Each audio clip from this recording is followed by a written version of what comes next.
Amen. Amen, amen. Et nous acclamons le Seigneur. Alléluia. Est-ce que nous pouvons pousser des cris de joie? Est-ce qu'il y a une femme qui est dans la joie cet après-midi de pouvoir être simplement dans la présence du roi de gloire? Waouh, Seigneur, merci. Quelle grâce pour nous. Quel privilège pour nous cet après-midi. Amen. Amen, amen. Bonjour, bonjour, chères femmes d'Impact. Bonjour à toutes là où vous êtes. Nous vous saluons dans le nom de Jésus. Et vraiment, c'est juste un bonheur de pouvoir être ensemble cet après-midi. La Bible dit qu'il est doux, il est agréable. Et nous aimons paraphraser et dire entre pour tes sœurs de demeurer ensemble. Si tu es d'accord avec moi, est-ce que tu peux encore acclamer le Seigneur pour ce privilège cet après-midi, pour cette grâce cet après-midi, de pouvoir être ensemble et de communier entre sœurs. Amen. Gloire à Jésus. Alléluia. Gloire à Dieu. Amen, amen. Alors encore une fois, bienvenue à chacune. Et sans plus tarder, je veux vraiment rendre grâce à Dieu pour cette plateforme du ministère des Femmes d'Impact. C'est juste une plateforme par laquelle nous sommes abondamment bénis. Amen. Et je veux rendre grâce au Seigneur pour celle à qui Dieu a donné cette vision, celle à qui Dieu a communiqué cette vision. Je veux tout simplement parler de nos mères, je veux parler de Pasteur Maud Castanou, je veux parler de Pasteur Abi Castanou, celle à qui le Seigneur a accordé cette vision de pouvoir rassembler des femmes de tout horizon, des femmes de toute nationalité, de toute catégorie socio-professionnelle, des femmes tout simplement qui ont soif du Seigneur et qui ont à cœur de voir la gloire de Dieu se manifester dans leur vie. Alors s'il vous plaît, là où vous êtes, j'aimerais que nous puissions acclamer le Seigneur pour ces visionnaires, pour ces personnes, ces femmes de valeur, ces femmes de distinction que le Seigneur utilise pour nous faire avancer, pour nous étirer et pour nous permettre d'entrer dans notre destinée. Nous acclamons le Seigneur. Nous acclamons le Seigneur. Merci notre Dieu pour la vie de Maman Maud, pour la vie de Maman Abi. Que le Seigneur soit vraiment béni au travers d'elle dans le nom de Jésus. Amen. Amen, amen. Gloire à Jésus. Alléluia. Merci Seigneur. Amen, amen. Nous allons donc rentrer dans le vif du sujet aujourd'hui. Nous parlons du thème mes émotions sous contrôle, et comme ça a été dit la fois dernière, nous voulons commencer à étudier les émotions auxquelles il est important pour nos femmes de prendre garde, de faire attention afin que ça soit pas pour nous une occasion de chute. Et aujourd'hui, nous allons donc parler de vaincre la jalousie. Amen. Vaincre la jalousie. Amen, amen. Alors, sans plus tarder, donc, nous commençons tout de suite. On a vu la fois dernière que prêter attention à nos émotions, c'est s'inscrire dans un processus de croissance ou encore de maturité spirituelle. Amen. C'est ce qu'on avait vu la fois dernière, parce qu'on avait dit que, en fait, ce sont les enfants qui laissaient leurs émotions aller à tout va. Ce sont les enfants qui ne sont pas capables de pouvoir gérer ou encore de pouvoir se maîtriser. Vous vous en souvenez? Je suis sûre. Donc, on va tout de suite voir un verset cet après-midi. Aujourd'hui, je rappelle que nous parlons de la jalousie et nous allons voir pourquoi il est important pour nous de savoir gérer également cette émotion. Lorsqu'on regarde dans 1 Corinthiens, au chapitre 3, les versets 2-3, ça va être affiché. 1 Corinthiens, chapitre 3, versets 2 et 3. Pourquoi je reviens sur la question de la maturité? Tout simplement parce que en ce moment, nos pères sont en train de nous exhorter, sont en train de nous enseigner sur l'importance de devenir des géants spirituels. Amen. Et la fois dernière, je me souviens que il était dit que, en fait, on peut être des femmes, on peut être dans un corps de femme, avoir l'air frêle, avoir l'air fragile et être quand même un malabar sur le plan spirituel. Amen. Amen, amen. Et c'est le but, en fait, voilà pourquoi le Seigneur envoie cette parole en cette saison, parce qu'il veut vraiment que nous puissions croître, avoir la stature de Christ et acquérir de la sagesse. Amen. Donc, 1 Corinthiens 3, verset 2, c'est Paul qui parle et il s'adresse à l'église de Corinthe. En fait, Paul en allant à l'église de Corinthe, il avait fait un constat. Verset 2, il dit, « C'est pourquoi je vous ai donné du lait et non de la nourriture solide. » Et non de la nourriture solide, car vous n'auriez pas pu l'assimiler. Alors, que dis-je? Aujourd'hui même, vous êtes encore incapable de la supporter. Pourquoi? Parce que vous vivez toujours sur un plan essentiellement terrestre, obéissant aux pulsions de votre être naturel. Qu'est-ce que j'entends par là? Est-ce qu'on pourrait avoir la version parole vivante? Est-ce que c'est possible d'avoir la version parole vivante? En fait, comme je suis en train de vous expliquer, Paul a fait un constat lorsqu'il est allé à l'église de Corinthe. Il a vu qu'en fait, ce sont des frères et sœurs qui ont tendance en fait à se comporter d'une certaine manière. Paul était venu dans le but de leur donner des enseignements et tout d'un coup il a réalisé qu'en fait les enseignements qu'il voulait leur donner, en fait ils n'étaient pas encore capables de l'assimiler. Ils n'avaient pas encore la stature spirituellement parlant pour pouvoir assimiler ces enseignements-là. Alors Paul a dit, en fait je suis encore obligé de vous donner du lait en fait, parce que la nourriture solide, vous ne pouvez pas l'absorber. Amen. Est-ce que vous me suivez? Amen, amen. Donc, du coup, cette nourriture solide, de quoi il s'agit? La nourriture solide, ce sont tout simplement les révélations que Dieu veut nous donner pour notre vie. Amen. La nourriture solide, c'est la nourriture que Dieu est capable que Dieu donne et que l'homme est capable d'assimiler. C'est-à-dire que en tant que adulte, je suis capable d'aller moi-même déjà chercher la nourriture, moi-même d'aller dans le lieu secret, de méditer la parole, de tirer de la parole les substances que le Saint-Esprit me donne pour pouvoir bâtir ma vie. Amen. Donc Paul était venu tout enthousiaste pour communiquer cette nourriture solide, pour donner la parole, et là il a été confronté à quelque chose. Amen. Verset 3, il va expliquer. Il dit, mais lorsque vous vous jalousez les uns les autres et que vous fractionnez en parties opposées, ne montrez-vous pas que vous vivez comme des hommes livrés à eux-mêmes? Tant qu'il y aura parmi vous des rivalités, des dissensions et des querelles, n'est-ce pas la preuve que vous vous comportez tout comme le monde, comme des hommes irrégénérés? Amen. Paul dit que lorsque vous vous jalousez les uns les autres, en fait, c'est la preuve que vous êtes encore des enfants, en fait. Est-ce que vous me suivez? Alors, comme je disais la dernière fois, même si vous n'êtes pas encore maman, je suis sûre que dans votre environnement, vous avez eu l'occasion d'observer les enfants. Quand vous observez les enfants, vous allez voir que, vous prenez un enfant qui est né, au départ il était tout seul, il est resté avec ses parents, et puis tout d'un coup, les parents lui annoncent une bonne nouvelle, on lui dit, écoute, tu vas avoir un petit frère ou une petite sœur. Alors l'enfant il se demande, mais c'est quoi ça? Qu'est-ce que c'est? Ça va servir à quoi? Et l'enfant, déjà, tenez-vous bien, à partir de 18 mois, les enfants sont déjà confrontés à l'émotion qu'est la jalousie. À partir de 18 mois, les enfants ressentent déjà ce que c'est que cette émotion de la jalousie. Vous voyez combien ça commence tôt, combien ça nous prend, mais j'ai vraiment à la mamelle en fait, j'ai envie de dire. Amen.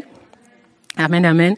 Donc, Paul est en train de faire réaliser, de faire prendre conscience aux frères et sœurs de l'église de Corinthe que, en fait, pour pouvoir avoir de la nourriture solide, pour bâtir nos vies, nous devons absolument sortir de certaines choses, sortir de certaines façons de fonctionner, sortir de ne plus, en fait, manifester certaines émotions, parce qu'en le faisant, en fait, nous allons rester éternellement en l'état de bébé. Et toi et moi, nous refusons cela au nom de Jésus. Amen. Amen. Nous voulons croître par la grâce de Dieu. Amen. Je continue. Donc cet après-midi, par la grâce de Dieu, je sais que nous sommes prêtes pour la nourriture solide, n'est-ce pas? Si nous nous sommes connectés, c'est que nous sommes prêtes pour la nourriture solide. Donc notre objectif aujourd'hui, c'est de pouvoir identifier les enjeux derrière la jalousie, parce qu'il y a des enjeux, amen, les enjeux derrière, et reconnaître aussi les solutions divines pour pouvoir y échapper, pour pouvoir être victorieuse, pour pouvoir vaincre. Amen. Est-ce que vous êtes d'accord avec ça? Est-ce que l'objectif vous convient cet après-midi? Si ça vous convient, faites-moi signe. Je vous vois, donc dans le chat, vous pouvez lever les mains, vous pouvez, vous pouvez interagir. Amen. En tout cas, c'est notre objectif aujourd'hui par la grâce de Dieu. Donc, on va essayer de définir alors ce qu'est la jalousie. Amen. Et pour définir ce qu'est la jalousie, cette fois-ci, j'ai laissé le petit Larousse tranquille et je me suis dit qu'on va tout de suite aller voir ce que nous dit la Bible. Parce qu'après tout, c'est ça qui nous intéresse. Amen. Donc, lorsqu'on regarde les dictionnaires bibliques, amen, lorsqu'on va fouiller dans les dictionnaires bibliques, vous trouverez ces informations notamment dans le dictionnaire biblique sur le Top Chrétien, amen, qui est une source vraiment riche, amen. Donc, dans ce dictionnaire biblique, il y a un auteur qui s'appelle Yves Pétrakian qui nous explique quelque chose concernant la définition de la jalousie. Donc, ce qu'explique ce commentateur biblique, c'est que le mot jalousie est dérivé du latin zélosos ou zélosus. Je ne sais pas comment ça se prononce en latin. Il y a très très longtemps que j'ai fait du latin. Donc, en tout cas, ça s'écrit Z-E-L-O-S-U-S. Zélosus. Et c'est également un mot qui nous vient du grec zélos. Là, je suis sûre qu'on commence déjà à voir un petit peu. Du grec zélos, qui a donné en français tout simplement le mot zèle. Amen. Donc, quand on parle de jalousie, la première définition que nous donne le dictionnaire biblique, c'est que la jalousie, c'est tout simplement un zèle. Amen. Alors, deux choses. De par son étymologie, qu'on vient de voir ensemble, on comprend donc que la jalousie est une émotion qui peut exprimer un zèle pur, c'est-à-dire un zèle qui est motivé par une sainte cause. Amen. Et là, je vais profiter pour répondre tout de suite à une question qui a été posée lors de notre dernière rencontre. Il y a quelqu'un qui a demandé, mais du coup, si Dieu également est jaloux, vous savez que dans la Bible, il est dit dans plusieurs versets que Dieu est jaloux. Dieu lui-même, il dit, je suis un Dieu jaloux. Donc, quand Dieu dit, je suis un Dieu jaloux, en fait, de quoi est-ce que Dieu est en train de parler? De quoi est-ce que Dieu parle? Allons dans Deutéronome au chapitre 5, verset 9. On va voir un petit peu. Si possible, on va prendre la version Bible du Semeur ou alors la version Parole vivante, s'il vous plaît. Amen. Donc, Deutéronome 5, verset 9. Qu'est-ce que Dieu dit dans sa parole? Dieu dit, « Tu ne te prosterneras pas devant de telles idoles et tu ne leur rendras pas de culte. Car moi, l'Éternel, ton Dieu, je suis un Dieu qui ne tolère aucun rival. Je punis les fils pour la faute de leur père jusqu'à la 3e génération et même la 4e génération de ceux qui me haïssent. » Mais ce que Dieu dit ici, que nous voulons retenir du verset 9, quand vous allez lire la version Louis II, vous allez voir que là, clairement, le terme « je suis un Dieu jaloux » est utilisé. Ce que Dieu nous dit tout simplement, c'est qu'il ne peut pas tolérer, Dieu ne tolère aucun rival. Amen. La jalousie de Dieu, ça signifie que Dieu, de par qui il est, nous savons que c'est le créateur de l'univers, Dieu est il est le seul à qui tout appartient. Amen. Et Dieu a toujours voulu que son peuple, c'est-à-dire sa créature, lui appartienne entièrement. Voilà pourquoi quand vous parcourez la Bible, vous allez voir que à chaque fois que le peuple de Dieu, le peuple que Dieu s'était réservé, en l'occurrence ici, en tout cas dans l'Ancien Testament, parlant d'Israël et pour nous aujourd'hui la nouvelle création, amen, le peuple de Dieu, Dieu veut que son peuple lui soit entièrement consacré. Il a dit, tu n'auras pas d'autre Dieu devant ma face. Donc à chaque fois que Dieu voit que ses enfants ont un autre Dieu ou ont quelqu'un qui vient prendre la place de Dieu dans leur cœur, Dieu dit qu'il est un Dieu jaloux. Amen. Dieu dit qu'il est un Dieu jaloux, c'est-à-dire que Dieu éprouve vis-à-vis de nous un zèle, mais qui est pur, parce qu'il désire qu'on puisse lui appartenir en propre. Il veut qu'on puisse lui être fidèle. Vous savez que Dieu veut avoir une relation avec nous. Pourquoi? Parce qu'il nous aime, tout simplement. Dieu nous aime d'un amour qui est le véritable amour, qui est l'amour en lui-même. L'essence de l'amour, c'est l'amour que Dieu a manifesté pour nous et n'a pas cessé de manifester jusqu'à ce qu'il ait donné son Fils unique à la croix, tout simplement pour nous réconcilier avec lui. Parce que nous avions tendance à nous éloigner de lui, nous avions tendance à servir d'autres dieux, nous avions tendance à aller vers des idoles qui occupaient sa place sur le trône de nos cœurs. Amen. Est-ce que quelqu'un comprend alors ce qu'on dit lorsque la Bible parle de la jalousie de Dieu? Amen. Donc, en ce qui nous concerne, nous, la question qui a été posée, c'est de savoir, est-ce que du coup, moi, en tant qu'homme, en tant qu'être humain, en tant que créature de Dieu, est-ce que je peux également manifester la jalousie de Dieu? Nous allons voir ce que la Bible nous dit, et là, c'est une fois de plus Paul qui parle dans 2 Corinthiens 11, le verset 2. Paul dit quelque chose d'intéressant ici. 2 Corinthiens 11, verset 2. Paul dit, « Car je suis jaloux de vous d'une jalousie de Dieu. » Amen. Est-ce que Paul est une créature de la même nature que nous? Amen. Paul est une créature de la même nature que nous.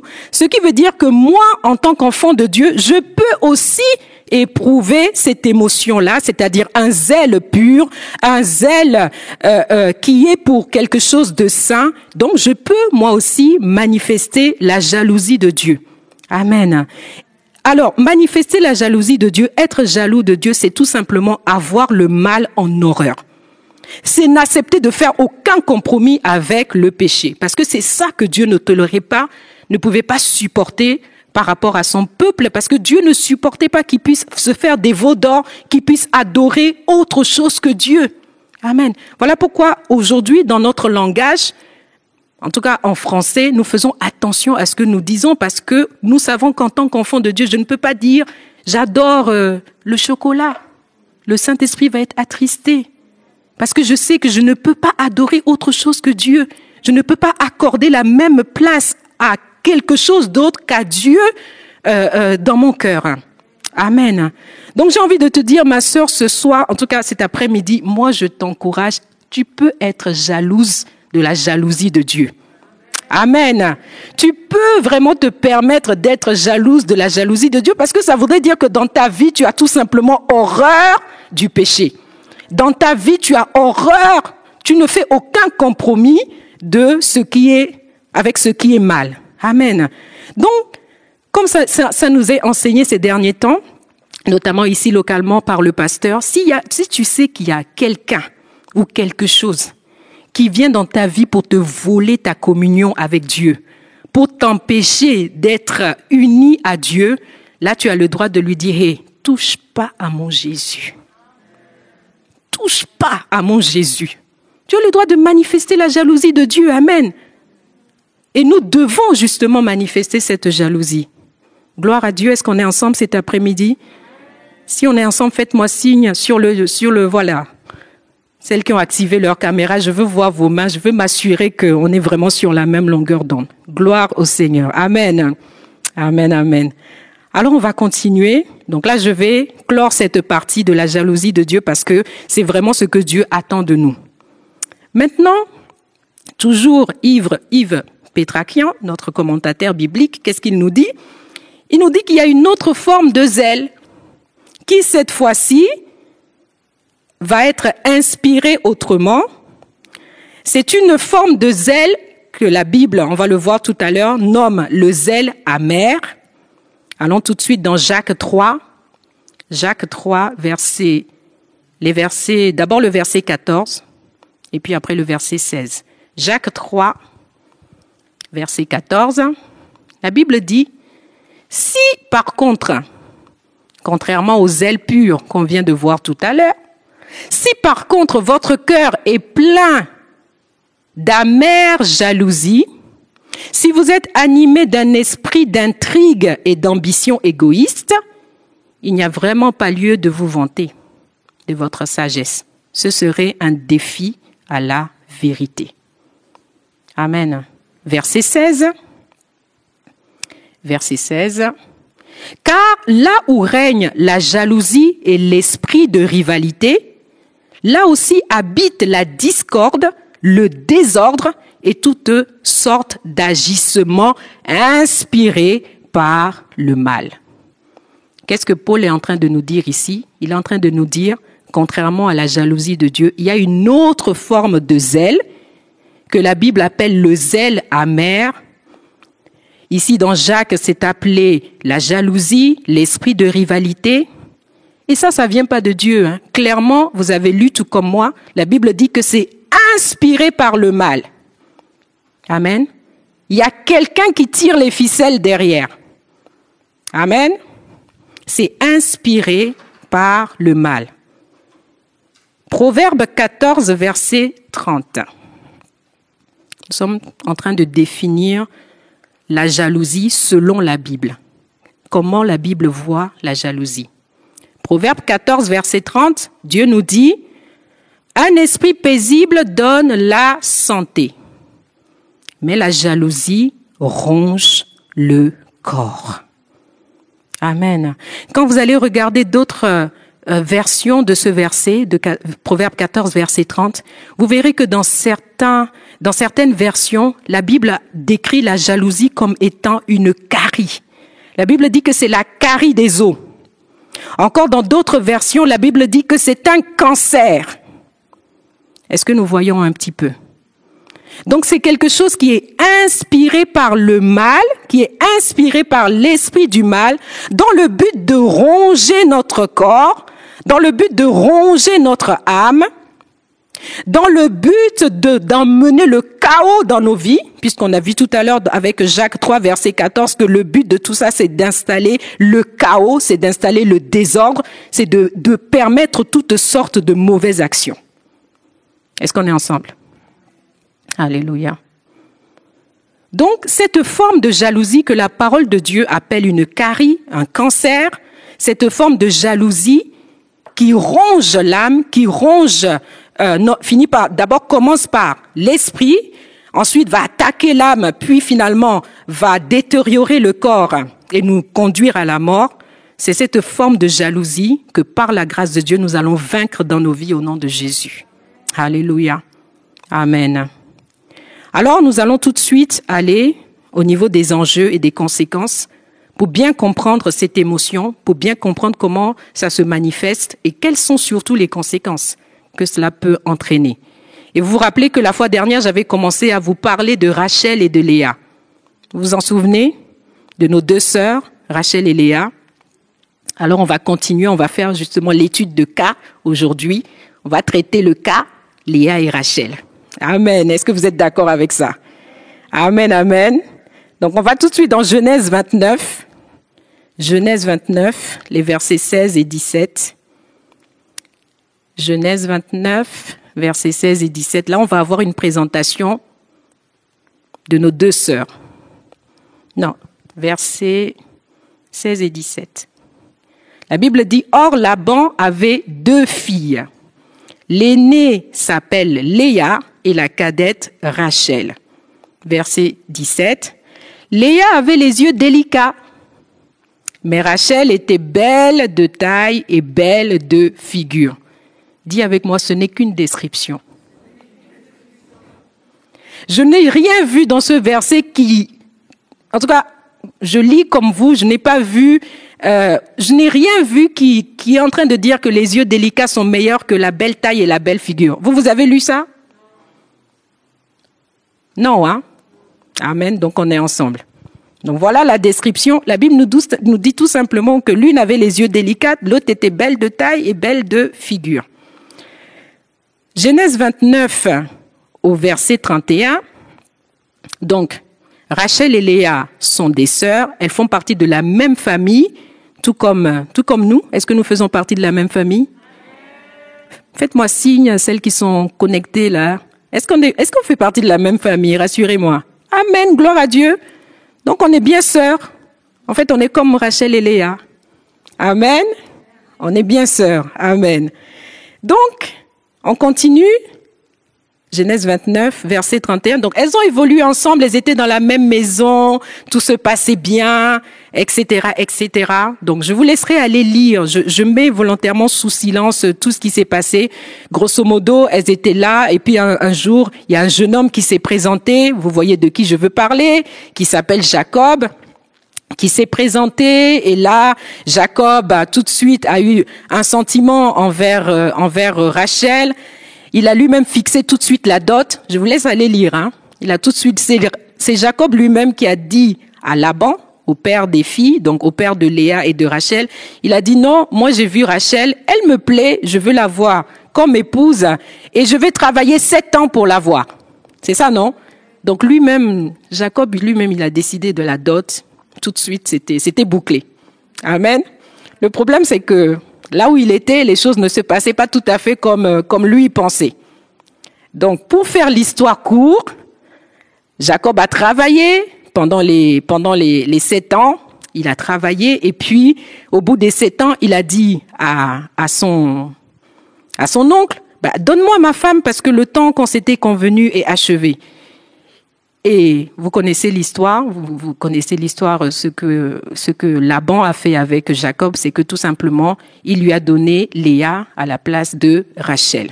Donc ils ont organisé le mariage, ils ont fait la fête, tout était sympa, tout était vraiment très bien. Et au sorti de la nuit de noces, Jacob a découvert que non, en fait, c'est pas Rachel, mais en fait c'est Léa.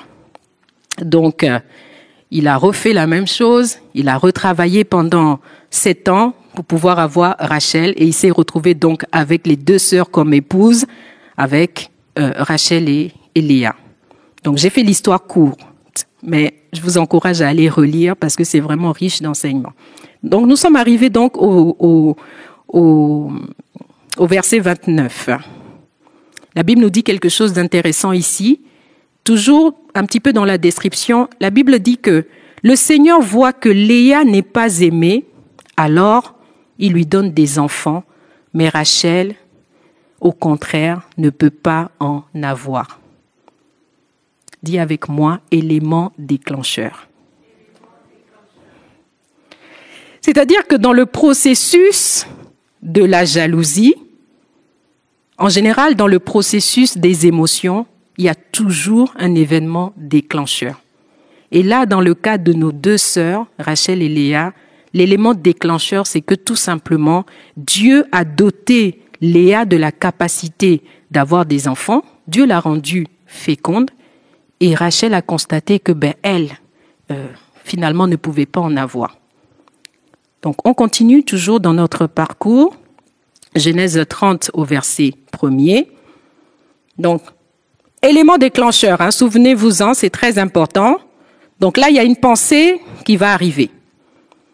La Bible dit, lorsque Rachel vit qu'elle ne donnait point d'enfant à Jacob, qu'est-ce qui s'est passé? Elle porta envie à sa sœur et elle dit à Jacob, donne-moi des enfants ou je meurs.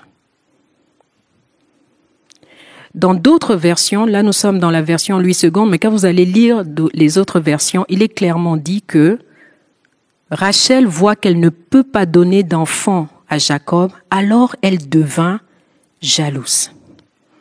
Donc de ce constat, de cet élément déclencheur, il y a un trouble qui s'est installé en Rachel. Vous vous rappelez comment on avait défini les émotions la fois dernière.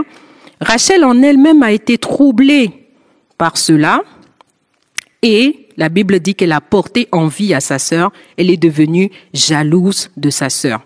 Et entre vous et moi, comme on l'a défini tout à l'heure, vous vous imaginez bien qu'il ne s'agit pas vis-à-vis de sa sœur de la jalousie de Dieu.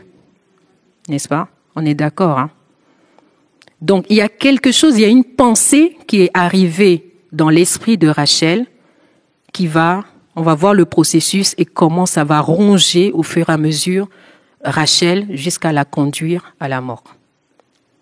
Donc, je ne vais pas lire tout le chapitre 30, mais qu'est-ce qui se passe, c'est que Rachel a commencé à donner des enfants à Jacob. Elle a d'abord fait 1 enfant, et puis 2 enfants, 3 enfants, 4 enfants, et Rachel était toujours à 0. Et là, comme j'aime bien faire la version lilloise, comme dit le pasteur, Rachel a entendu une voix qui lui disait « Ah, tu vois, 4-0 ». D'abord, ça a commencé 1-0. Rachel a dit « Oh, c'est tout, ça va aller, ça va aller ». La pensée est revenue 2-0. Elle a commencé à être troublée, elle a commencé à être sous pression. 3-0. Elle s'est dit « Ah, c'est comment ici? 3-0. 4-0. » Et là, Rachel va céder à la pression. OK? Elle va céder à la pression. Je vous laisse aller lire. Nous sommes toujours en fait dans la suite de Genèse 30. Quand vous allez lire, vous allez voir qu'au fur et à mesure que Léa avait des enfants, comment Léa réagissait. Ce qu'elle faisait, c'est qu'à chaque fois qu'elle avait des enfants, elle faisait à sa sœur, cette fois-ci, mon mari va m'aimer. Elle donnait des noms à, comment est-ce que je vais dire ça? Elle donnait des noms un peu pour titiller sa sœur. Vous irez lire parce qu'à chaque fois elle disait que je vais l'appeler comme ça. Mais en fait en disant ça, c'est juste elle est en train de mettre des pics à l'autre là-bas, elle est en train de la titiller. Amen. Donc Rachel, face à cette pression, elle a fini par céder et c'est pour ça qu'elle dit à son mari, elle dit à Jacob, donne-moi des enfants ou je meurs.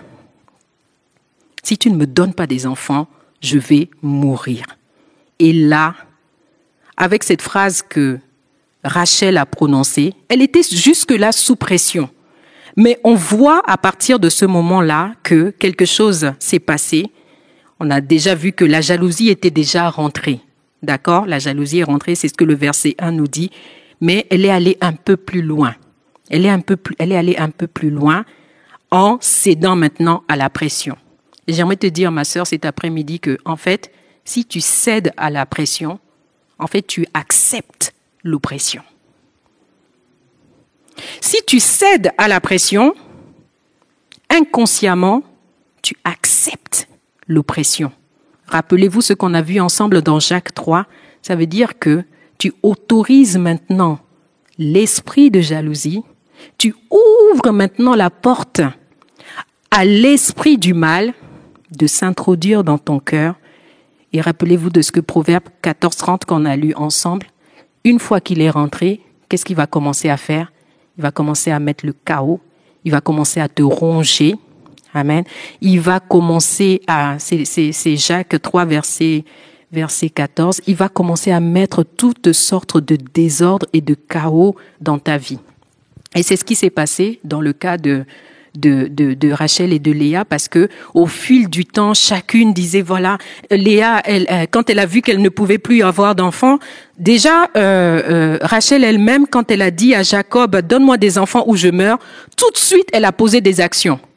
Et vous vous souvenez que le verset de Jacques 3 nous dit bien que une fois que l'esprit du mal est rentré, qu'est-ce qu'il fait? Il occasionne toutes sortes de mauvaises actions.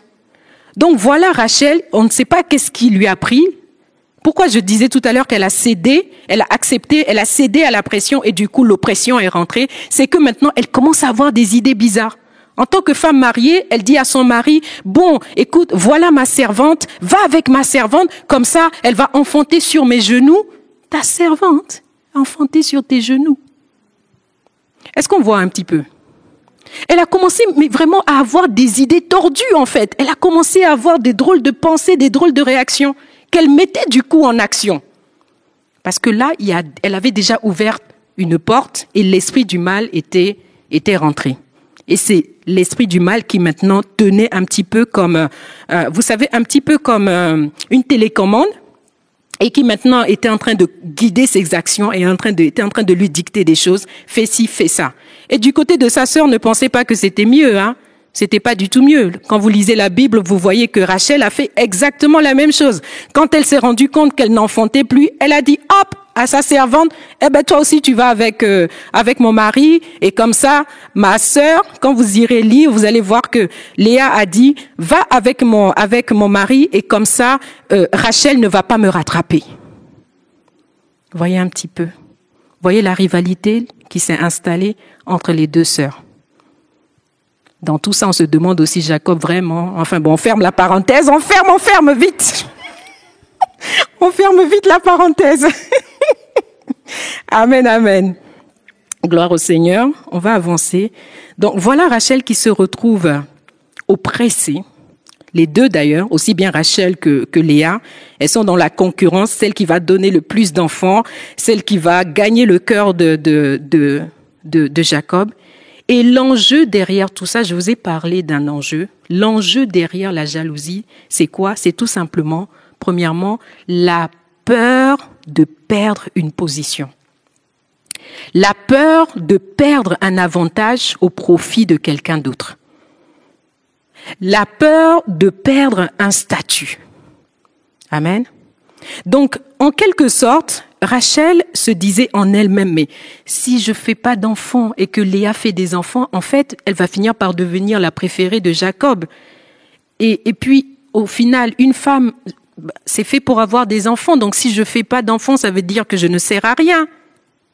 Si je fais pas d'enfants, ça voudrait dire que finalement, je vois plus à quoi je sers.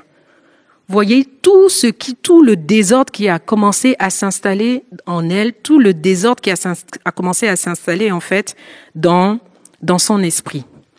Et là, on voit une chose. Rachel voit sa place menacée. Elle se dit que sa sœur va prendre l'avantage sur elle.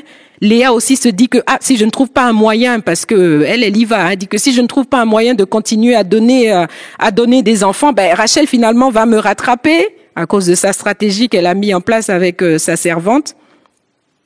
Et au fil du temps, on voit que l'une et l'autre, en fait, ont perdu l'essentiel, ont perdu en fait de vue ce que Dieu avait réservé en fait pour elle. Dieu avait tout simplement rendu féconde Léa. Et la Bible a tout simplement dit que Rachel n'en avait pas. La Bible n'a pas dit qu'elle ne pouvait pas en avoir ou qu'elle n'allait jamais en avoir. N'est-ce pas? Vous n'avez pas lu ça, rassurez-moi. Amen, amen. Donc, on voit que la jalousie, une fois qu'elle est rentrée, malheureusement, elle ne vient pas toute seule. Comme vous l'avez constaté avec les versets qu'on a lus, avec l'attitude qu'on a vu Rachel et Léa développer. On voit que quand ça rentre, je parle de la jalousie parce que c'est quelque chose justement qui est propre à cette émotion-là, c'est que quand elle rentre, elle va venir spécialement avec 3 copines. J'ai commencé à en parler. Elle va venir avec 3 copines. C'est qui ces copines? La colère. Où est-ce qu'on voit ça? Toujours dans Genèse 30, le verset 2. Parce qu'elle est partie voir son mari. Elle a commencé à chercher querelle à son mari. Elle lui dit, mais donne-moi des enfants. Et Jacob va lui répondre. Jacob va dire, mais est-ce que je suis à la place de Dieu? Est-ce que c'est moi qui donne les enfants? Ou est-ce que je suis à la place de Dieu? C'est lui qui t'empêche d'en avoir. Vous voyez? Rachel a commencé à chercher querelle à son mari. Donc, avec la jalousie, il y a la colère qui est rentrée, une première copine. Ensuite, on voit, avec cette idée de si je ne fais pas d'enfant, je ne vais servir à rien. Vous vous rappelez de l'exemple de Sarah, dont on avait parlé aussi la fois dernière? Qu'est-ce qui est arrivé? C'est un petit peu la même chose. On voit ça dans Genèse 21 au verset 10. Donc Sarah, elle a fini par la grâce de Dieu, elle a fini par avoir un enfant, sauf que il y avait encore Agar et Ismaël qui traînaient dans le coin. Donc elle était quand même pas rassurée. Elle avait toujours une émotion en elle, il y avait quelque chose qui la dérangeait. Alors, on voit ici au verset 10, Genèse 21, verset 10, elle va aller trouver Abraham et elle dit à Abraham, chasse cette servante et son fils, car le fils de cette servante n'héritera pas avec mon fils Isaac. Qu'est-ce que Sarah était en train d'exprimer? En fait, elle avait tout simplement peur que si Ismaël reste dans la maison, eh bien, comme c'était le cas dans la culture juive, c'est l'aîné qui était le premier héritier, n'est-ce pas? Donc, elle se disait que, si je continue à garder cet enfant, eh ben, il va prendre la place de mon fils et mon fils ne va pas hériter, en fait. Vous voyez? Donc, la peur s'était installée en Sarah. Donc là, avec ces deux exemples, on voit que la jalousie a invité une autre copine, qui est la colère, puis une autre copine, qui est la peur. Amen. Et troisièmement, on va voir une autre copine encore, parce que je vous ai dit qu'elle vient avec 3 amis, n'est-ce pas? On va le trouver dans 1 Samuel chapitre 1, verset 8. 1 Samuel chapitre 1, verset 8. Et là, c'est avec l'exemple de Anne, que nous connaissons très bien, et qui était aussi un petit peu dans le même cas, n'est-ce pas? Et là, au verset 8, la Bible nous dit, « Elkana, son mari, parlant du mari de Anne, lui disait, « Anne, pourquoi pleures-tu et ne manges-tu pas? Pourquoi ton cœur est-il attristé? Est-ce que je ne vaux pas pour toi mieux que 10 fils? » On voit ici, avec la jalousie, une troisième copine qui se pointe, qui est donc la tristesse. Amen. Donc, quand on ouvre la porte à la jalousie, elle vient, mais avec 3 autres amis, pour faire ce travail de démolition, ce travail pour ronger, et on le voit très bien. Hein. On voit comment, en fait, Rachel a sombré dans la colère. Elle est devenue... je pouvais imaginer, la Bible dit qu'elle était belle de figure, mais je suis sûre que quand elle s'en prenait à son mari, son visage, du coup, ne devait plus être très, très beau. Hein. Vous êtes d'accord avec moi? Amen. Amen, amen. Et avec l'exemple de Sarah, on voyait qu'elle, certainement qu'elle ne dormait plus la nuit. Tant qu'elle voyait Ismaël traîner dans le coin, elle se disait que non, il faut que je fasse quelque chose. Il faut que je fasse quelque chose, ça ne peut plus durer. Amen. Amen. Et là, l'exemple de Anne. Anne, carrément, elle passait son temps à pleurer. Elle passait son temps à pleurer tellement elle était triste, elle était abattue. Elle passait son temps à pleurer. Elle ne mangeait même plus. Régime obligé. Elle ne mangeait même plus. À cause de quoi? À cause de cette rivalité avec sa coépouse Pénina, qui faisait exactement comme Léa, c'est-à-dire qu'il lui lançait des pics, qui allait la chercher dans ses retranchements, qui faisait tout justement pour aggraver son état. Amen. Donc face à tout ça, face à cette oppression que nous voyons, face à tout cette carie qui s'est installée dans le cœur de ces différentes femmes que nous venons de voir ensemble, on voit que la jalousie est quelque chose qui certainement va finir, en tout cas dans le cas de Léa, on va voir que ça va la conduire effectivement à la mort lorsqu'on lit Genèse 35, versets 17 à 18. Parce que par la grâce de Dieu, Rachel, a quand même fini par tomber enceinte. Elle a quand même fini par finalement connaître cet enfantement qu'elle désirait tant, ce qu'elle enviait chez sa sœur, elle a fini quand même par l'obtenir. Mais voyez-vous, comme le cœur était déjà rongé, elle n'était même pas capable d'apprécier la grâce que Dieu lui avait accordée. La Bible dit que, au verset 17, pendant les douleurs de l'enfantement, la sage-femme lui dit « Ne crains point ». Donc, elle était toujours dans le même état, toujours avec la peur. « Ne crains pas, car tu as encore un fils ». Elle avait connu l'enfantement en premier, elle avait eu Joseph, par la grâce de Dieu, mais c'était, quand vous lisez les versets plus haut, vous allez voir que bon, c'était juste ça, c'est ce qu'elle voulait et ça n'a pas produit l'effet escompté. Amen. Elle a eu donc cette deuxième grossesse et là, tellement il y avait les douleurs, il y avait non seulement les douleurs physiques, mais il y avait les douleurs des circonstances, les douleurs des choses qui se passaient dans la maison, les douleurs liées à la rivalité avec sa sœur Léa, les douleurs liées à la peur, au stress, à l'oppression. On voit que la Bible dit, et comme elle allait rendre l'âme, car elle était mourante, elle lui donna le nom de Ben-Oni, ce qui signifiait « fils de ma douleur ». C'est-à-dire que même Rachel était dans un tel état d'oppression que même quand Dieu avait répondu à sa prière, elle a été incapable de reconnaître la main de Dieu, elle a été incapable de reconnaître la grâce de Dieu et ce que Dieu appelle une bénédiction, puisque la Bible nous dit qu'un enfant est une bénédiction. Rachel a appelé cet enfant « fils de ma douleur ». N'eût été la présence de Jacob, son père, qui a changé le nom de l'enfant, puisque la Bible dit « mais le père l'appela Benjamin ». Est-ce qu'on peut rendre gloire à Dieu pour le Père, pour les pères qui sont là? Alléluia. Alléluia. Parce que Rachel, au final, dans sa folie, elle allait continuer à faire quelque chose. Je vous avais dit la dernière fois que ce qu'elles ont vécu, ces deux femmes, les a suivies jusque dans leur postérité. On voit après que dans la vie des enfants, cette même rivalité, cette jalousie s'était également installée. Et on a vu ce que ça a donné avec Joseph, son premier fils. D'accord? Donc, finalement, Rachel a fini, tristement, elle a fini dans les conditions qui n'étaient peut-être pas celles que Dieu avait prévues pour elle. Donc, face à tout ça, mes bien-aimés, mes sœurs, Dieu a des solutions pour nous. Je disais tout à l'heure que Dieu nous a tant aimés.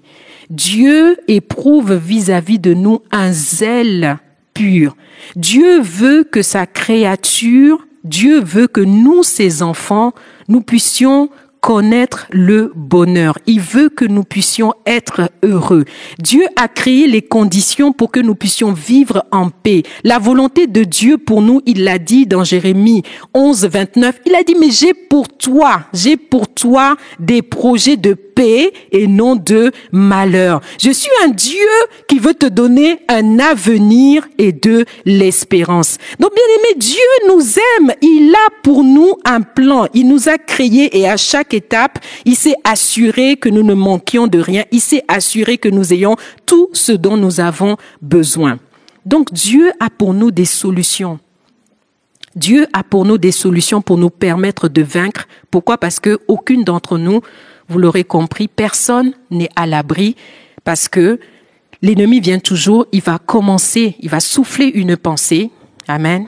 Il va souffler une pensée et dès lors que j'accepte cette pensée, je vais l'autoriser à prendre les rênes de ma vie. Mais je sais que si nous sommes là en train de suivre cet enseignement, c'est qu'assurément Dieu a prévu que nous puissions échapper. Là où quelqu'un était pris dans ses intrigues, là où une personne au milieu de nous est encore en train de lutter, par la grâce de Dieu, nous serons délivrés. Amen. Donc, nous allons voir ensemble maintenant quelles sont les solutions que Dieu a prévues pour nous. La première chose, et on l'avait déjà vu au cours des rencontres précédentes, la première chose que Dieu nous demande pour nous mettre à l'abri, la première chose que Dieu nous demande pour que nous soyons protégés, la première chose, Dieu nous dit, il nous demande de veiller. Donc la première solution, la première clé pour vaincre l'ennemi, c'est de veiller. C'est ce que nous trouvons dans le Proverbe 23, verset 4, que nous connaissons très bien. La Bible te dit, veille sur ton cœur, garde ton cœur plus que toute autre chose. Ne permets pas, je crois que je me suis trompée de verset. En tout cas, c'est le verset « Garde ton cœur plus que toute chose, car de lui viennent les sources de la vie ». Donc, la première clé que Dieu nous donne pour pouvoir échapper à l'oppression, c'est Proverbe 4, 23 plutôt. Merci à la régie. Donc, veiller sur notre cœur, garder notre cœur. Pourquoi? Parce que notre vie découle de notre cœur. Amen. Notre vie découle de notre cœur. Veiller, c'est aussi veiller sur nos pensées. Cette clé, mes bien-aimés, est très, très importante pour nous. Philippiens 4, verset 8. Veiller sur notre cœur et aussi veiller sur nos pensées.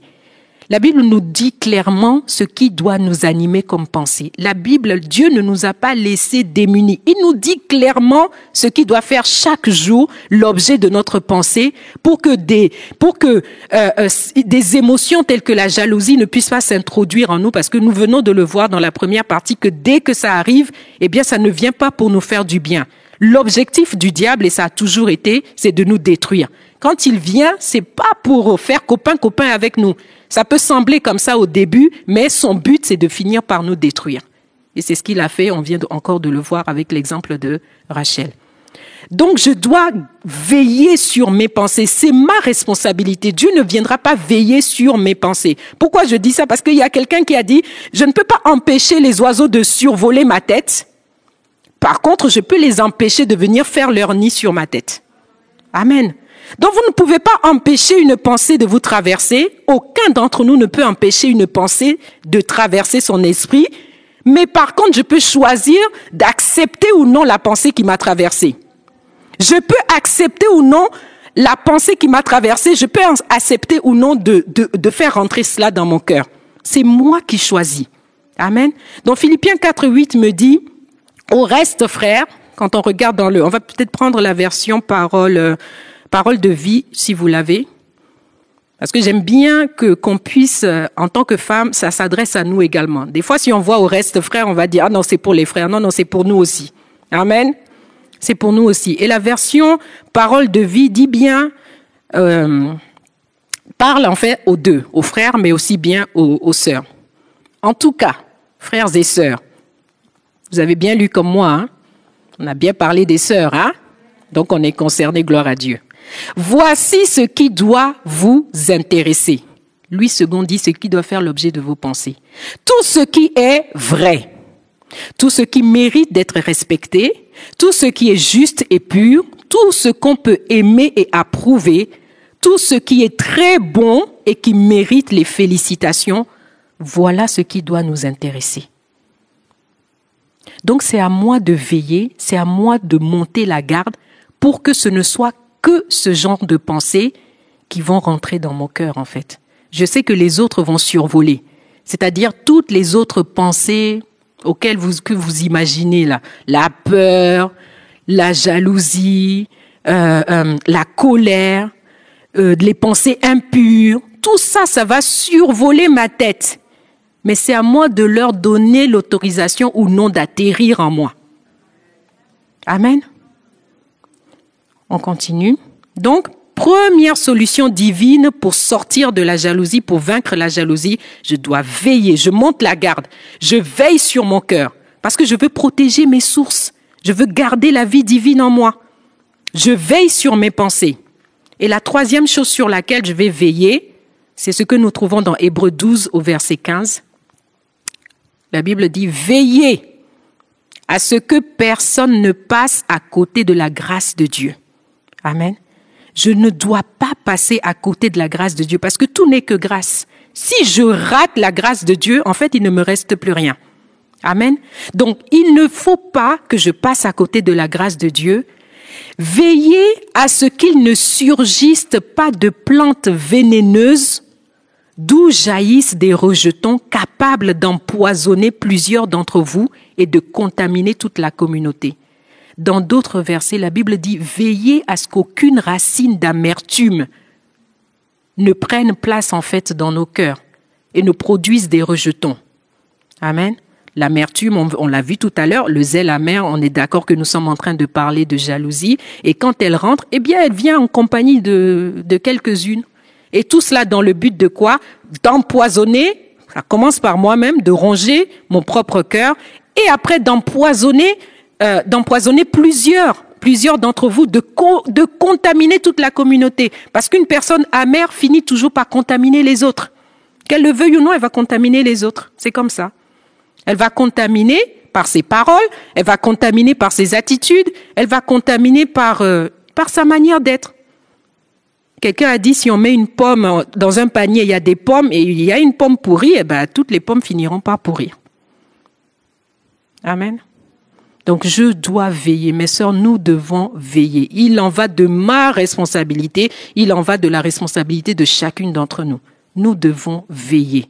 Nous devons monter la garde et ne pas laisser l'ennemi nous souffler des choses, nous l'acceptons et comme ça, il profite pour rentrer dans nos vies. Amen. Deuxième solution pour vaincre, je dois avoir une idée juste de moi-même. Amen.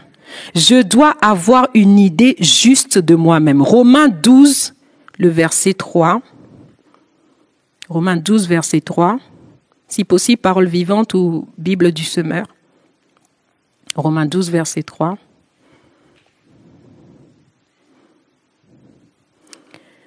Dieu m'a fait grâce. Il m'a accordé un ministère et des dons. C'est pourquoi j'aimerais vous faire quelques recommandations. Ça, c'est Paul qui parle à nouveau aux Romains cette fois-ci. Paul dit, n'ayez pas une opinion exagérée de votre importance, mais que chacun de vous s'efforce de se faire une idée juste de lui-même. Ça veut dire quoi? Ne surestimez pas vos capacités, n'aspirez pas à ce qui dépasse vos possibilités ou qui déborde de votre vocation. Acceptez vos limites. Celles que vous tracent les dons particuliers qui vous ont été départis en fonction de votre foi. Paul est en train de dire que à chacun Dieu a accordé une grâce. À chacun Dieu a départi un potentiel. À chacun Dieu a tracé des dons particuliers. Et c'est à nous d'accepter de nous fixer des limites. Donc pour vaincre de la jalousie, il faut que j'ai une idée juste de moi-même. Amen. C'est ce que la parole de Dieu dit. C'est pas des techniques, mes sœurs. C'est pas la pensée, je sais pas quoi, c'est pas la méthode Coué, c'est pas tous les jours je me lève et je dis je suis belle. Non, c'est pas ça. Je dois accepter une idée, l'opinion juste de moi-même. Amen. Ça veut dire que quel que soit mon potentiel, quelle que soit ma position, quel que soit mon titre, quel que soit mon statut, mes valeurs, tout ça, c'est pas ça qui va me définir. Et tout ce à quoi je peux accorder de la valeur, je dois accepter le fait que ça a des limites. Amen. Ça a des limites. Paul dit bien, acceptez vos limites. Donc, il y a des limites. Amen. Lorsqu'on regarde au psaume 139, que nous aimons bien, qui aime le psaume 139? Je sais déjà, vous voyez de quoi je parle. C'est un verset, on aime bien. En tout cas, quand la parole de Dieu dit, enfin c'est David qui parlait, donc David a dit, je suis une créature si merveilleuse. Nous aimons ça. Amen, 139, 14. Je te loue de ce que je suis une créature si merveilleuse. Tes œuvres sont admirables et mon âme le reconnaît bien. Souvent on s'arrête à, je suis une créature si merveilleuse. Et on oublie qu'en fait mon âme doit le reconnaître. Parce que si mon âme ne le reconnaît pas, ça veut dire que je n'ai pas l'opinion que je dois avoir de moi-même. C'est juste un slogan. Et c'est là où on voit que ça peut créer des problèmes, parce que si ça reste en l'état de slogan et que mon âme ne l'a pas reconnu, mon âme, qu'est-ce qu'elle va faire? Elle va autoriser la jalousie, elle va autoriser les rivalités, elle va autoriser toutes les émotions qui passent par là et qui ont pour but, en fait, de détruire. Amen. Donc, mon âme doit le reconnaître. Mon âme doit le reconnaître.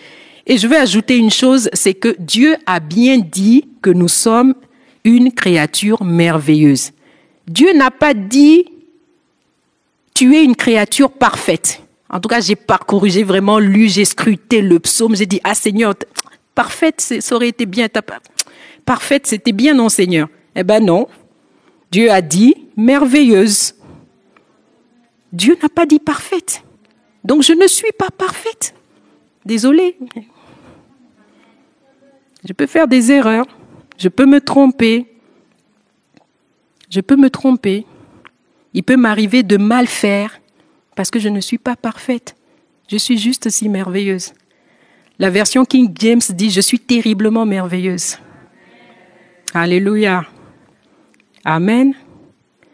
Donc, acceptons, mes sœurs, acceptons d'avoir une idée juste de nous-mêmes. Pour vaincre la jalousie, nous devons avoir une idée juste de moi-même. Et cette idée, comment, j'entends déjà la question, comment je vais faire pour avoir une idée juste de moi-même? Eh bien, tout simplement, c'est ce que nous dit Timothée, 2 Timothée 3, versets 16 à 17. C'est un verset que nous connaissons très bien, mais que nous devons méditer jusqu'à ce que ça devienne cher en nous. La Bible nous dit, car toute écriture a été rédigée sous l'inspiration de Dieu. C'est pourquoi elle est utile pour nous enseigner la vérité et nous en persuader. Amen. Pour nous apprendre à nous connaître. Amen. Donc, c'est pas les commentaires des gens qui va t'apprendre qui tu es, ma sœur. C'est pas toi-même ce que tu penses qui va t'aider à avoir une opinion juste de toi-même. Ce qui va t'aider à avoir une opinion juste de toi-même, c'est quand tu vas plonger tes regards dans la loi de Dieu, c'est quand tu vas aller sonder les Écritures, c'est quand tu vas méditer la parole de Dieu. Plus tu vas méditer la parole de Dieu, plus tu sauras qui tu es. Oui, on peut acclamer le Seigneur. Amen. Amen, gloire à Dieu. C'est la parole de Dieu qui me donnera des clés. C'est la parole de Dieu qui va m'enseigner la vérité sur qui je suis, qui va me persuader de cette vérité, qui va m'aider à me connaître, qui va aussi me convaincre quand je suis dans le péché, quand je suis dans l'erreur, qui va m'aider à réfuter mes erreurs, à les corriger, à rectifier mes pensées, à rectifier nos pensées comme il est écrit. La Bible dit qu'elle nous aide à réformer notre conduite, à nous reformer. Elle nous rend capables de mener une vie juste et disciplinée, conforme à la volonté de Dieu. Amen. Mes sœurs, nous avons tout dans la parole de Dieu. Nous avons tout. Dieu a tout prévu pour nous. Dieu a tout prévu pour nous. Et quand nous voyons le verset 17, nous voyons justement le but pour lequel tout ça, c'est que la Bible nous dit ainsi l'homme de Dieu ou encore la femme de Dieu se trouve parfaitement préparé et équipé. Il est maintenant prêt ou elle est maintenant prête à accomplir toute bonne œuvre.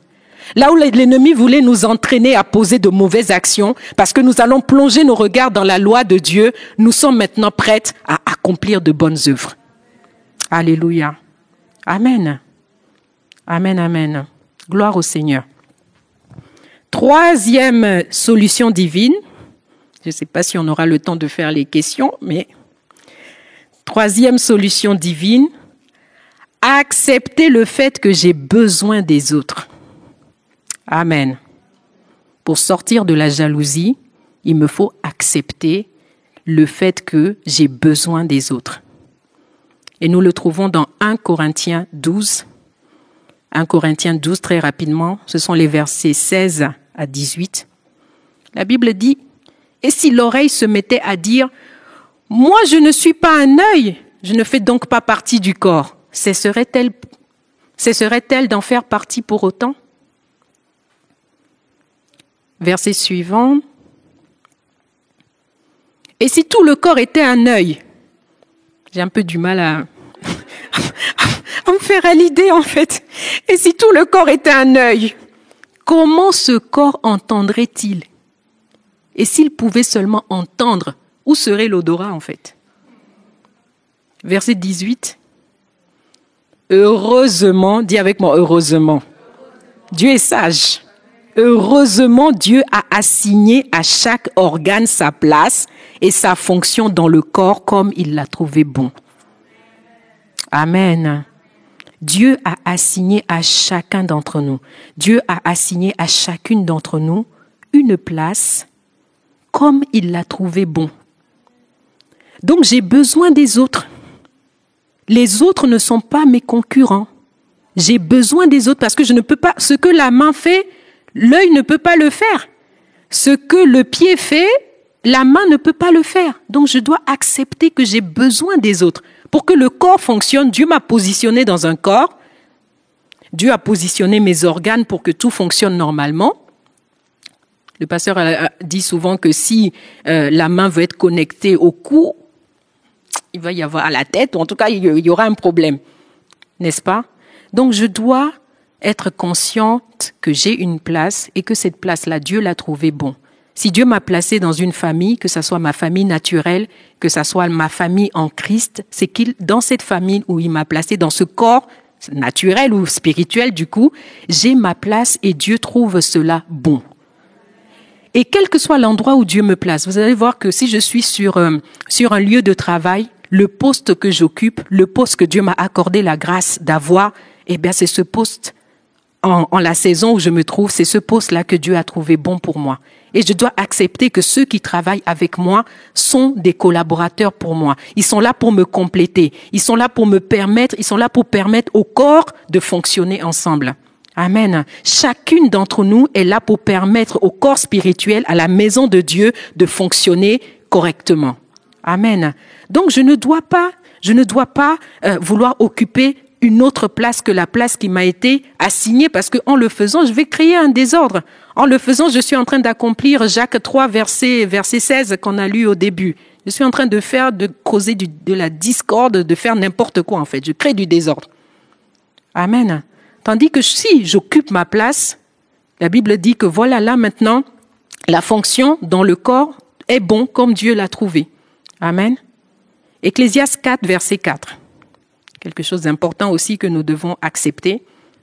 Ecclésiaste 4, verset 4. Le sage dit, j'ai vu tout travail et toute habileté dans le travail.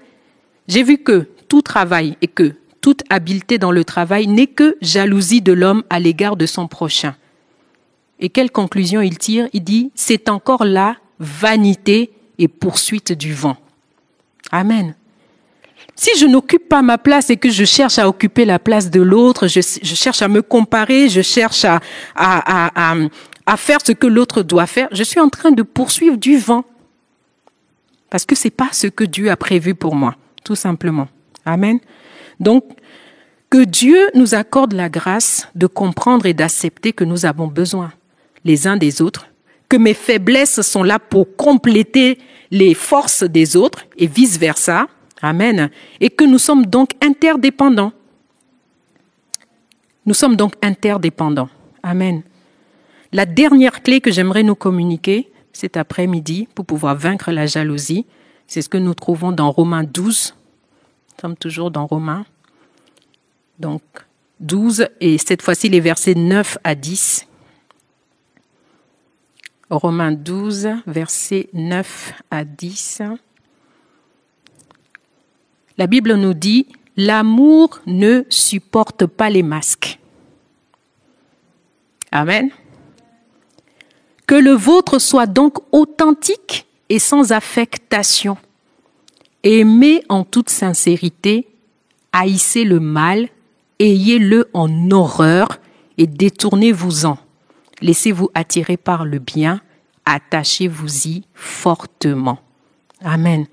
Pour vaincre la jalousie, la dernière clé que je veux nous partager cet après-midi, c'est la clé de l'amour. Et j'aime bien cette version-là parce que la Bible dit qu'il faut que notre amour soit sans masque. Parce que l'amour ne supporte pas le masque, en fait. Le masque, c'est quoi? C'est tout ce qui, dans la relation à autrui, dans notre manière d'être avec les autres, en fait, c'est tout ce qui va brouiller, en fait, la relation. C'est tout ce qui va être comme un filtre qui va empêcher l'autre de nous voir tel que nous sommes réellement. Amen. Le masque, ça peut être aussi le mensonge, ainsi de suite. Donc la Bible nous encourage et j'aimerais que chacune d'entre nous puisse prendre cet encouragement et vraiment travailler avec pour nous permettre de sortir des pièges de l'ennemi. C'est « je dois aimer avec authenticité ». Amen. Il faut que mon amour vis-à-vis des autres soit authentique. Amen. Et en conclusion, quand on va voir toujours dans Romains 12 au verset 21, Romains 12 au verset 21, la Bible nous dit de ne pas laisser les rênes de notre vie. Le verset dit « Ne te laisse pas vaincre par le mal, mais surmonte le mal par le bien. » Amen. Dieu nous recommande de ne pas laisser les commandes de notre vie entre les mains de l'esprit du mal. Amen. Entre les mains de l'esprit de l'ennemi qui veut tout simplement nous conduire, comme on a vu tout à l'heure, à la mort. Mais par la grâce de Dieu, je prie et nous allons justement prier. Il nous reste quelques minutes, mes sœurs. Par la grâce de Dieu, normalement on devait répondre aux questions, mais je pense qu'il était important pour nous de comprendre les enjeux. À travers la parole de Dieu, on a vu ensemble comment Dieu voit la jalousie, comme une carie, comme un cancer, quelque chose qui est là pour nous ronger, un poison qui est là pour être divulgué, communiqué à notre entourage, tout ça dans le but de semer en fait la mort. Et nous ne voulons pas que ça soit ainsi au milieu de nous. Nous ne le voulons pas pour nous-mêmes, même nous ne le voulons pas non plus pour autrui. Amen. Donc il était important pour nous de pouvoir comprendre ça et de pouvoir aussi voir quelles sont les solutions de Dieu. Comme je disais tout à l'heure, la parole de Dieu, c'est ce dont nous avons besoin. En commençant, je nous ai dit que nous devons arrêter le lait. Pas que le lait n'est pas une bonne chose, parce que l'enfant a besoin de lait. Mais à un moment donné, nous devons être capables d'aller chercher la nourriture solide. Et cet après-midi, par la grâce de Dieu, nous avons été chercher cette nourriture solide qui va nous permettre de croître, qui va nous permettre d'avoir de la stature, qui va nous permettre de devenir des femmes sages. Parce que nous en avons besoin. Rappelez-vous, nous sommes appelés à bâtir et pas à détruire ce que Dieu met entre nos mains. Amen. Donc nous allons soupirer devant le Seigneur, mes sœurs. Pendant les minutes qui nous restent, nous allons soupirer chacune d'entre nous. Là où tu es, ma sœur, incline ta tête. Là où nous sommes chacune d'entre nous, nous allons incliner nos têtes et nous allons supplier le Seigneur. Nous allons lui recommander nos vies. Nous allons lui recommander nos vies. Nous allons lui dire, Seigneur, nous ne voulons pas laisser les rênes de nos vies entre les mains de l'ennemi. Nous ne voulons pas laisser le contrôle à l'ennemi. Nous ne voulons pas l'ennemi venir créer un champ de ruines dans nos familles, au sein de l'Église, dans nos foyers, dans les endroits où Dieu nous a placés.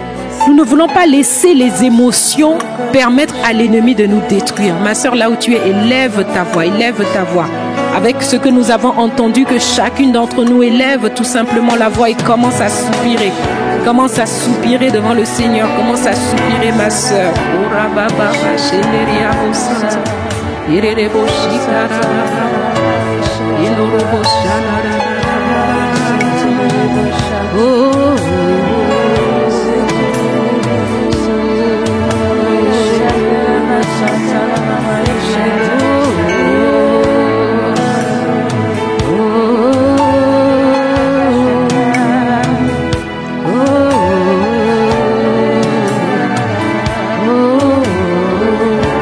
Demandons au Saint-Esprit de prendre le contrôle maintenant. Oh, nous crions.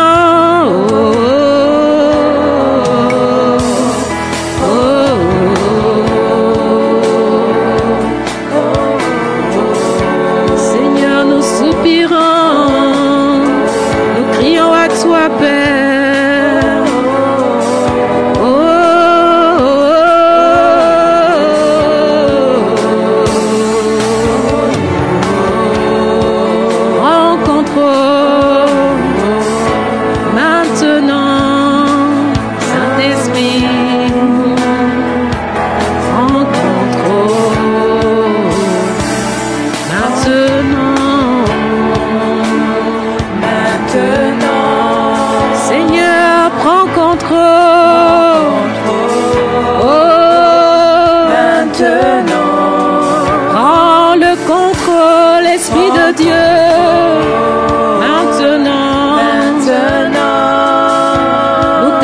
Saint-Esprit, prends le contrôle. Maintenant, nous invitons ta présence, prends contrôle. Oh oui, maintenant. Ah, Seigneur, prends le contrôle de nous. Seigneur, prends le contrôle de nos cœurs. Maintenant, Seigneur, prends le contrôle. Que l'ennemi ne soit plus celui qui a le contrôle dans nos vies. Que l'ennemi, avec les émotions qu'il nous inspire, que l'esprit du mal, avec les émotions qu'il inspire, n'ait plus le contrôle sur nos vies. Nous disons non, Seigneur. Esprit de Dieu, prends le contrôle. Dans la vie de ma sœur et dans ma vie, prends le contrôle. Maintenant. Seigneur, prends contrôle. Maintenant. où tu es, invite le Seigneur. Dis au Seigneur, je te laisse les rênes de ma vie. Saint-Esprit, je te laisse les rênes de ma vie. Ne permets pas à l'esprit du mal, ne permets pas à l'ennemi d'avoir l'avantage, d'avoir les rênes de ma vie, Seigneur. Mais toi, Esprit de Dieu, viens me gouverner, parce que la parole de Dieu dit que si nous marchons par l'Esprit, nous n'accomplirons pas les désirs de la chair. Alors, Seigneur, prends le contrôle maintenant. Prends le contrôle maintenant. Là où il y a un cœur qui était en train d'être désintégré, là où il y a un cœur qui était en train d'être rongé par la carie, là où quelqu'un avait été mordu par la jalousie, par l'esprit de rivalité et de dispute, nous invitons cet après-midi le Saint-Esprit à prendre le contrôle. Nous demandons à l'Esprit de Dieu de prendre le contrôle. Ma sœur, est-ce que tu es en train de soupirer? Demande au Saint-Esprit. Maintenant, prends le contrôle. Esprit de Dieu, prends le contrôle.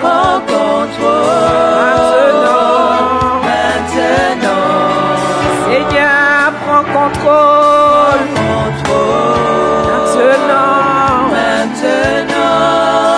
Oui, Seigneur, prends contrôle. Alléluia. Nous allons élever la voix, mes sœurs, là où nous sommes chacun d'entre nous. Nous allons ouvrir nos bouches et nous allons vraiment élever la voix. Nous allons dire, Saint-Esprit, sonde mon cœur. Saint-Esprit, sonde mon cœur. Chacune va élever la voix.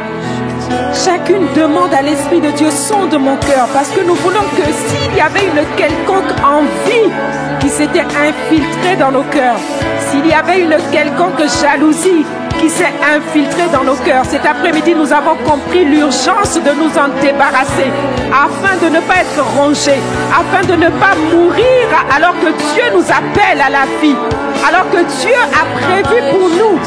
Dieu a prévu pour nous la vie et non la mort. Il a dit, je suis venu afin que mes brebis aient la vie et la vie en abondance. Alors ma soeur, là où tu es, élève la voix, dis, Saint-Esprit, patrouille en moi maintenant. Saint-Esprit, sonde-moi maintenant. Révèle là où il y a les sentiments qui sont néfastes pour ma vie. Révèle là où il y a la jalousie. Révèle là où il y a l'envie, Seigneur. Parce que je ne veux pas demeurer dans les choses qui vont m'entraîner à la mort.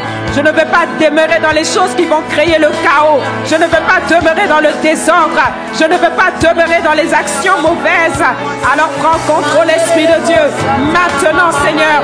Maintenant, Seigneur, prends contrôle de nos cœurs. Maintenant, prends contrôle de notre âme. Maintenant, prends contrôle de notre corps. Prends contrôle de notre être entier. Sonde-nous, Esprit de Dieu. Maintenant, dans le nom de Jésus. Maintenant, dans le nom de Jésus. Alléluia, nous continuons à prier. Nous continuons à prier, mes sœurs, alors que nous sommes en train de lui laisser le contrôle. Alors que nous sommes en train de lui laisser les rênes, nous allons élever nos voix, nous continuons à prier.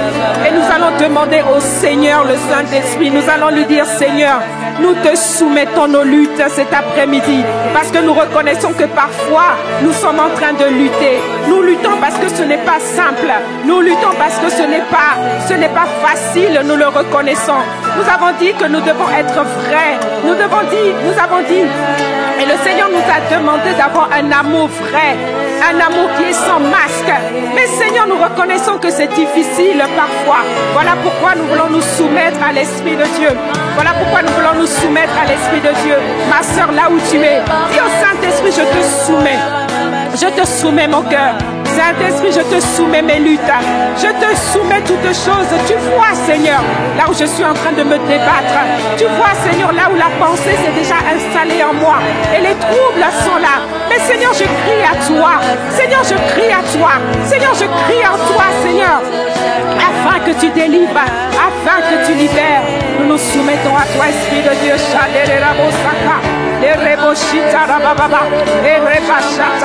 Nous nous soumettons à toi.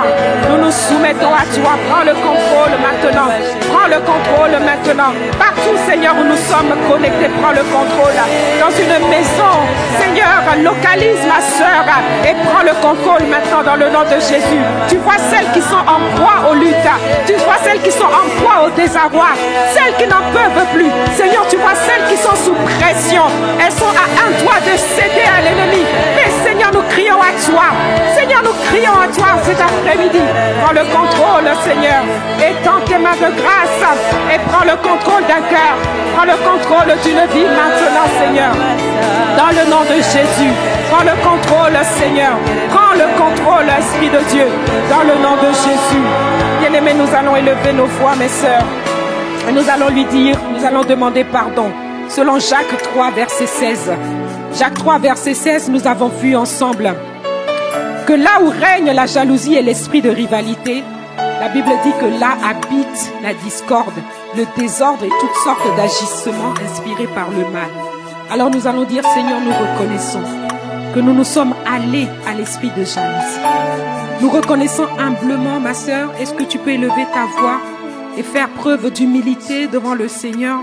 Faire preuve simplement d'humilité en reconnaissant cet après-midi, en disant, oui Seigneur, je le reconnais, j'ai participé, Seigneur, j'ai contribué à ce que le désordre s'installe. Là où tu m'as placé, j'ai oublié de veiller, j'ai oublié de veiller sur mon cœur, j'ai oublié de veiller, Seigneur, et ainsi, par ma négligence, l'esprit du mal en a profité pour installer le chaos. Et cet après-midi, nous venons à toi d'un cœur sincère. Nous venons à toi, Seigneur, et nous crions à toi, pardonne-nous. Seigneur, pardonne-nous. Pardonne-nous, Seigneur, nous te supplions. Pardonne-nous, Esprit de Dieu, nous te supplions. Oh Seigneur, nous crions à toi. Nous crions à toi, Seigneur, et nous demandons pardon. Car bien souvent, nous avons laissé faire. Bien souvent, nous avons autorisé l'ennemi. Bien souvent, nous sommes allés à des pensées que nous étions censés rejeter, Seigneur. Bien souvent, nous avons accepté ce que l'ennemi a suggéré. Alors, Seigneur, nous nous humilions dans ta présence. Seigneur, nous nous humilions dans ta présence et nous demandons pardon. Nous reconnaissons humblement notre responsabilité. Nous reconnaissons humblement de n'avoir pas obéi à la voix de ta parole. Alors, pardonne-nous, Seigneur, dans le nom de Jésus. Dans le nom de Jésus. Alors que le Saint-Esprit passe dans nos cœurs, alors que le Saint-Esprit est en train de patrouiller partout où nous nous trouvons, alors que la présence de Dieu se manifeste partout où nous nous trouvons, nous voulons faire cette dernière prière cet après-midi, mes sœurs. Nous voulons prier et lui demander, Seigneur, accorde-nous la grâce. Accorde-nous la grâce. Selon Jacques 3, au verset 17, nous allons demander au Seigneur de nous accorder la grâce d'être revêtus de la sagesse qui vient d'en haut. Verset 17, la Bible dit, au contraire, la sagesse qui vient d'en haut est en premier lieu pure. Alors nous allons réclamer ce zèle pur. Nous allons dire, Seigneur, donne-nous ce zèle pur. Nous ne voulons pas le zèle amer, non, Seigneur. Nous voulons le zèle pur, la sagesse qui vient d'en haut. Ma sœur, est-ce que tu es en train de prier? Est-ce que tu es en train de demander au Seigneur? Est-ce que tu es en train de demander au Seigneur, donne-nous de cette sagesse, Seigneur. Nous voulons être des femmes sages. Alors donne-nous, Seigneur, le zèle pur. Donne-nous, Seigneur, ce qui vient de toi. Donne-nous, Seigneur, oh, comme tu le dis dans ta parole, Seigneur, un esprit de douceur. Seigneur, donne-nous un esprit de douceur. Revêt chacune d'entre nous, Seigneur, d'un esprit de douceur, afin que nous ne soyons plus dans les partis pris, afin que nous ne soyons plus dans la duplicité, afin que nous n'agissions plus, Seigneur, oh, avec duplicité. Seigneur, nous te supplions. Seigneur, revêt-nous, Seigneur, de cet esprit de douceur. Tu dis qu'un cœur qui est calme, Seigneur, contribue à la vie. Contribue à la vie, Seigneur. Donne-nous, nous te supplions, Esprit de Dieu. Fais de nous, Seigneur, des femmes sages, des femmes qui procurent la vie, des femmes qui procurent la paix. Dans le nom de Jésus, dans le nom de Jésus, nous continuons à soupirer, nous continuons à demander au Seigneur, remplis nos cœurs, Seigneur, de ta paix. Remplis nos cœurs, Seigneur, de ta compassion. La compassion qui nous pousse à produire de bonnes œuvres. La compassion qui nous pousse à manifester les fruits de l'Esprit. Remplis-nous, Seigneur, de ta sagesse. Dans le nom de Jésus, nous recevons ta sagesse cet après-midi. Elle descend sur chacune d'entre nous. Elle revêt sur chacune d'entre nous. Oui, Seigneur. Oh, remplis-nous maintenant. Maintenant,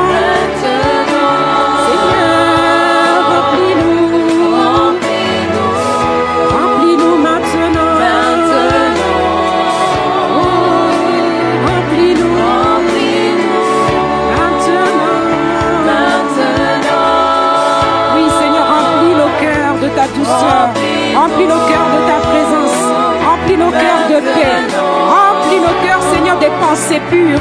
Remplis nos cœurs de ce qui est vrai. Remplis nos cœurs, Seigneur, de tout ce qui est honorable. Remplis nos cœurs de tout ce qui est juste. Remplis-nous, Seigneur, de ce qui mérite l'honneur, de ce qui mérite ton approbation. Seigneur, remplis-nous.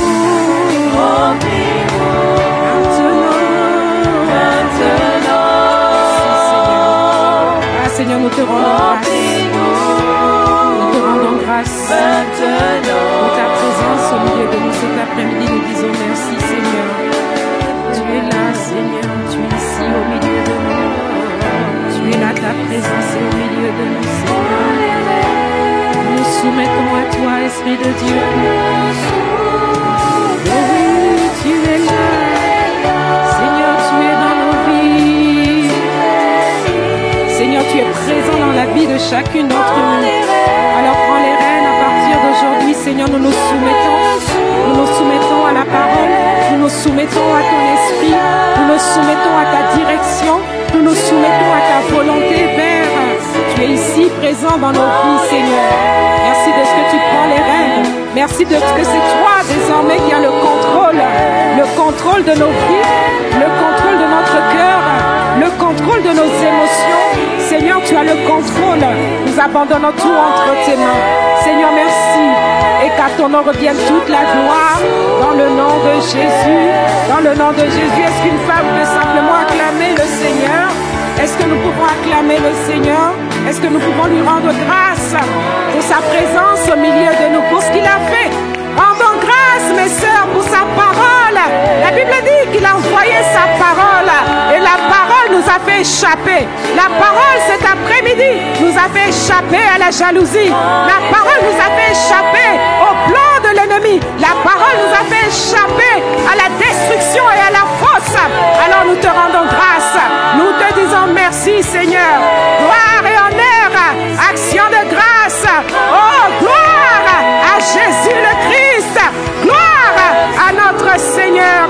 Parce que nous sommes des femmes désormais conduites par l'Esprit de Dieu. Libérées, Seigneur. Délivrées, Seigneur, afin d'accomplir ta volonté. Père, que toute ta gloire te revienne dans le nom de Jésus. Et une femme dit Amen. Amen, Amen. Une femme connectée dit Amen. Une femme en présentiel dit Amen. Amen, Amen, Amen. Gloire au Seigneur. Gloire à Jésus. Amen, Amen, Amen. Waouh, merci Seigneur. Gloire à Dieu. Alors nous sommes parvenus au terme de notre temps de partage. J'espère que nous avons reçu quelque chose cet après-midi. Amen. J'espère qu'une femme a été bénie. Alléluia. Merci Seigneur. Par la grâce de Dieu, je pense que la prochaine fois, la prochaine opportunité que le Seigneur nous accordera, là nous allons pouvoir nous asseoir et répondre aux questions. Parce que nous n'avons pas eu l'occasion cet après-midi, mais par la grâce de Dieu, nous allons pouvoir le faire dès la prochaine rencontre. Amen. En tout cas, que Dieu nous bénisse. Soyez bénis, chères femmes d'Impact, là où vous êtes, soyez bénis. Que le Seigneur continue de vous faire croître en sagesse, en stature. Alléluia, continuez de croître de toutes les manières que le Seigneur a prévues pour nous. Assurément, sa gloire se manifeste sur nous cette saison. Sa gloire se révèle dans nos vies. Que le Seigneur vous bénisse. Excellente soirée et à très bientôt par sa grâce. Amen, amen, amen, amen.